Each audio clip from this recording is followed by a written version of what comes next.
Welcome to So Much and More to Say. My name is Nafemi, and I'm happy that you guys are here to listen. Now, this production that I'm talking about is one that I really went into it not knowing much of anything to expect from it, really. So, I believe that watching movies and series without knowing anything but the logline should be more regularly practiced. Regarding the show that I'm talking about today, like I said, I really did not know what to expect. I knew there was something about a police officer, murders, and a parallel universe traveled to by train. Upon discovering that practically the entire plot of the first 2 episodes was on Wikipedia, I was glad I never read it, and I would advise anyone who wants to watch this show not to either. The show I'm talking about today is called Train. And Train is a 2020 South Korean TV series written by Park Ga-yeon and directed by Ryu Seung-jin, and it follows police officer Seo Dowon as he travels to a parallel world to track down a serial killer. I first want to praise the writer Park Ga-yeon for how the first 2 episodes were set up, and I cannot stress how glad I am that I did not read the Wikipedia page because it would have spoilt literally everything for me. Immediately the show starts, viewers are welcomed to an eerie opening where 2 men are dead, one murdered inside of his house and the other outside by a hit and run, and both their children find them respectively on a gloomy, rainy day.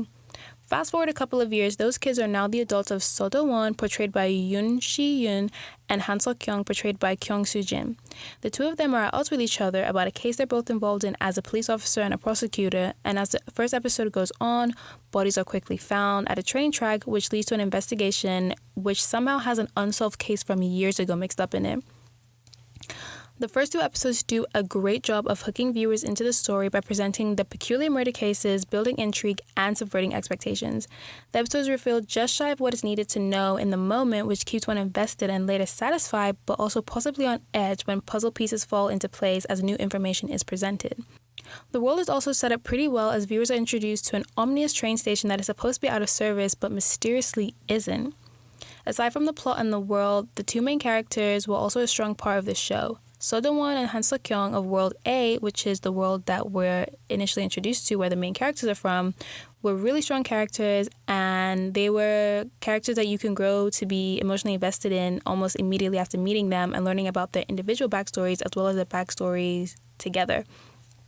Seo Dowon and Han Seo-kyung from World B, which is the parallel world, were a perfect example and characterization of the exact opposite of our main characters, which leaves one wondering what happened to them in World B. Aside from Seo Dowon and Han Seo-kyung, I wish that there was more of an emotional narrative/connection with the other side characters, as it would have made certain plot twists and reveals even more hard-hitting and not just shocking/predictable to an extent. The show only has 12 episodes, which I think was the perfect number for telling this story. However, I found the pacing to be a little bit iffy in some places, but every time the story seemed to drag on, something surprising happened, which just kept me even more invested in it. Although I did enjoy Train, I was not fully satisfied with the way it concluded, but I won't go into much detail about that. I'm not too sure that there was a scene I would say was my favorite, but I did love to see a character evangelizing. There was one lady early on in the episodes, I believe, she was handing out flyers for church. And, it's always nice to see the good news of Jesus Christ being spread. All in all, Train was interesting, enjoyable, and though the pacing fell short for me, I thought it was still a fun watch. And I would recommend you guys go watch it.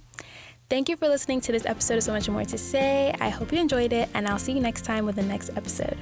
Bye!